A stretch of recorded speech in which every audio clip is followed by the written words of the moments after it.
नमस्कार दोस्तों, IOC academy में आप सबका बहुत बहुत स्वागत है और मैं हूं सुभाष मिश्रा। और आज हम करेंगे class 12th chapter number 2 accounts का फंडामेंटल ऑफ पार्टनरशिप। तो फंडामेंटल ऑफ पार्टनरशिप में जो मेन अकाउंटिंग की जाती है उसमें जो अकाउंट बनाया जाता है सबसे पहले वो है profit and loss appropriation account. तो मैं आपको बता दूं जो profit and loss appropriation account कब बनता है। बच्चों, जैसे कि आपको पता है जो नॉर्मल बिजनेस में, कोई भी बिजनेस में आप पहले प्रॉफिट एंड लॉस अकाउंट बनाते हो। प्रॉफिट एंड लॉस अकाउंट बनाने के बाद में जब पार्टनरशिप होता है, पार्टनरशिप फर्म में, याद रखना सिर्फ पार्टनरशिप फर्म में ही profit and loss appropriation account बनाया जाता है। पार्टनरशिप फर्म में क्या होता है, पार्टनरशिप फर्म में पहले प्रॉफिट एंड लॉस अकाउंट बनाया जाता है, फिर जो प्रॉफिट बचता है उसी प्रॉफिट को कैसे डिस्ट्रीब्यूट होगा पार्टनरों के बीच में, उसके लिए जो है प्रॉफिट एंड लॉस अकाउंट बनाया जाता है। तो मैं आपको पूरा क्लियर कर दूंगा और 3-4 इसके आइटम 4-5 से ज़्यादा नहीं होते हैं, बस आपको उन आइटम को याद रखना है अच्छे से और आई थिंक आप लोगों को पक्का याद होगा। तो इस अकाउंट में सिर्फ पार्टनर के द्वारा पार्टनरों को दिया गया सैलरी आएगा, कमीशंस आएगा, उसके बाद में interest on capital, interest on drawing, ये 4-5 चीज़ों को आपको अच्छे से याद करना है। तो चलो बनाते हैं इस अकाउंट को। तो सबसे पहले बच्चों आता है पार्टनरों को दिया जाने वाला इंटरेस्ट ऑन कैपिटल। ये डेबिट और क्रेडिट भी आप लिख लीजिए।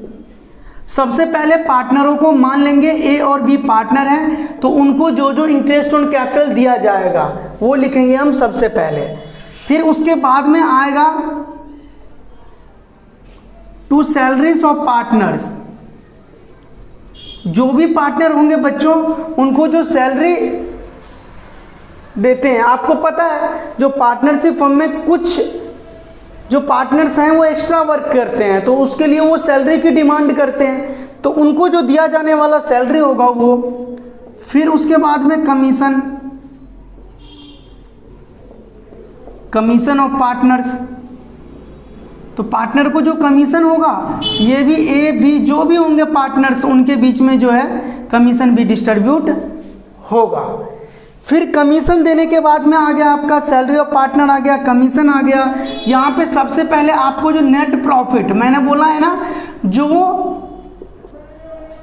हम प्रॉफिट एंड लॉस बनाते हैं उसमें जो बैलेंस बचता है नेट प्रॉफिट, वो सबसे पहले आप यहाँ पे लिखोगे। फिर उनको पार्टनर यदि पैसे विड्रॉ करते हैं, जैसे कि आपको पता है पार्टनर पैसे लगाता है तो उसको इंटरेस्ट ऑन कैपिटल मिलता है, इसी प्रकार यदि पार्टनर विड्रॉ करेगा फर्म से पैसे तो उसको इंटरेस्ट ऑन ड्राइंग पे करना पड़ेगा। तो जो भी पार्टनर है उनके इंटरेस्ट ऑन ड्राइंग जितना आता है वो आपको इसमें लिखना पड़ेगा।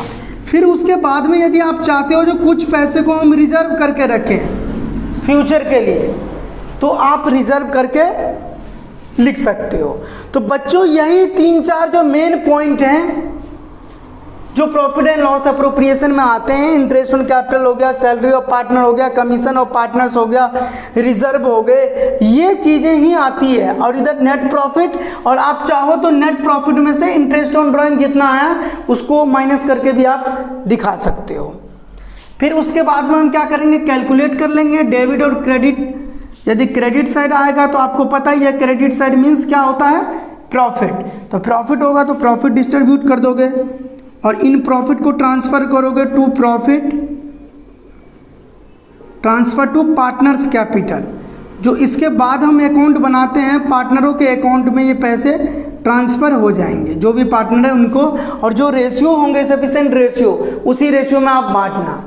अब मे भी यदि रेशियो के बारे में कुछ भी नहीं कहा गया है तो आपको पता है जो पार्टनरशिप डीड के अनुसार इक्वली प्रॉफिट डिस्ट्रीब्यूट होगा।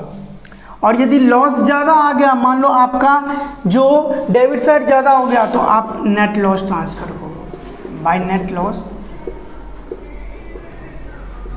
Transfer to partners capital. तो यहाँ से जो भी पैसे होंगे वो पार्टनर के जो पर्सनल अकाउंट है उसमें ट्रांसफ़र होंगे। प्रॉफिट होगा तो पार्टनर के क्रेडिट में ट्रांसफ़र होगा, पार्टनर्स कैपिटल में। लॉस होगा तो पार्टनर के डेबिट में ट्रांसफ़र होगा। तो आई थिंक जहाँ तक मुझे लगता है आप लोगों को प्रॉफिट एंड लॉस एप्रोप्रिएशन को लेके जो दिक्कतें थी आई थिंक सोल्व हो गई होगी। तो आई होप आप लोगों को यदि वीडियो अच्छा लगा हो तो चैनल को लाइक करें, सब्सक्राइब करें और शेयर जरूर करें। बहुत बहुत धन्यवाद।